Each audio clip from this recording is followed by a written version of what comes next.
फरीदाबाद उपचुनाव में किसानों ने बीजेपी जेजेपी नेताओं के विरोध का ऐलान किया है, लेकिन पिछले दिनों गोविंद कांडा का जिस तरीके से विरोध हुआ उस पर किसान नेता गुरनाम सिंह चढ़ूनी ने यह ऐलान जताया है कि चढ़ूनी के मुताबिक किसी को धक्के मारना, दफ्तर नहीं खुलने देना, ये सब कुछ गलत है। और ऐसे में प्रदर्शनकारियों से चढ़ूनी ने खास अपील की है। क्या है वो अपील, आइए देखते हैं। जिंदाबाद जिंदाबाद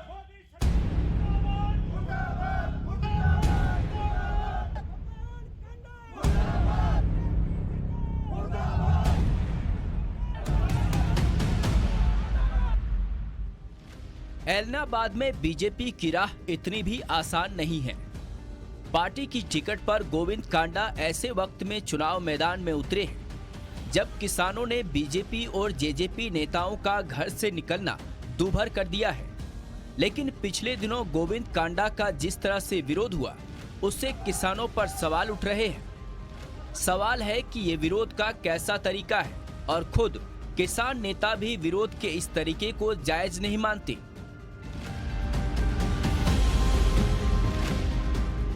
बीजेपी का तो हम विरोध करेंगे, लेकिन वोट ना देने का अनुरोध करेंगे। ये मेरे को भी ज़्यादा अच्छा नहीं लगता कि किसी का दफ्तर ही ना खुलने देना, किसी को धक्के मारना। चढ़ूनी ने ऐसे किसानों से अपील की है जो आवेश में आकर मर्यादा की सीमा लांघ रहे हैं और वो नहीं चाहते कि ऐसे विरोध से आंदोलन की बदनामी हो। कहीं पे दंगा अगर होगा तो हमारी तो बदनामी हो जाएगी, यूनियन की, आंदोलन की बदनामी हो जाएगी। तो उससे भी हमें बचना है। हम लोगों से जरूर अपील करेंगे कि बीजेपी और जेजेपी को वोट ना दें, बाकी किसी को भी दें। इधर बीजेपी लगातार किसानों के आंदोलन पर सवाल उठा रही है। सवाल है कि जब देश में कृषि कानून लागू ही नहीं है तो फिर आंदोलन किस बात का। तो जिन कानूनों को लेकर आंदोलन हुआ था वो कानून क्या लागू हैं?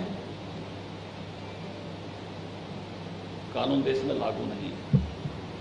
वो कानून ऐच्छिक हैं, लागू होंगे तो भी ऐच्छिक हैं, वो किसी पर जबरन लागू नहीं है।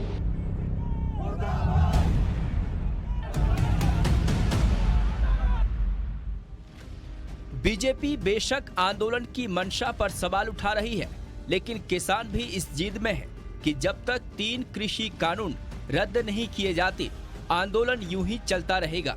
लेकिन तब तक उम्मीद की जानी चाहिए कि कम से कम विरोध का ऐसा तरीका तो नहीं होगा। नकुल जसूजा, न्यूज़ 18, सिरसा।